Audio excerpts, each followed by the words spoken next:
बिस्मिल्लाहिर्रहमानिर्रहीम। अस्सलाम वालेकुम। नेशन न्यूज़ के साथ मैं सूफिया मलिक। हेडलाइंस आपने जानिब बढ़ते हैं खबरों की तफसीलात की जानिब।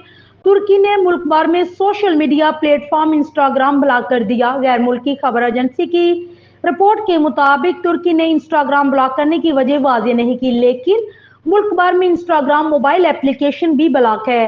रिपोर्ट में बताया गया है कि तुर्की में इंस्टाग्राम ब्लॉक करने का हुक्म तुर्क इंफॉर्मेशन टेक्नोलॉजीज और कम्युनिकेशन अथॉरिटी की वेबसाइट पर जारी किया गया था। ये इकदाम बुध के रोज तुर्क कम्युनिकेशन ओहदेदार फरहत अल-तौन ने तबसरों के बाद किया, जिन्होंने इस्माइल हनिया के कत्ल पर ताज़ियती पोस्टें ब्लॉक करने पर इंस्टाग्राम को तनकीद का निशाना बनाया। उन्होंने सोशल मीडिया साइट एक्स पर जारी बयान में कहा था कि यह खालिस सेंसरशिप है। इंस्टाग्राम ने अपनी कार्रवाई के लिए किसी पॉलिसी की खिलाफ वर्जी का हवाला नहीं दिया। ताहम तुर्की की जानिब से इंस्टाग्राम पर पाबंदी पर आलतून के तबसरों पर मेटा की जानिब से किसी किस्म का कोई तबसरा नहीं किया गया।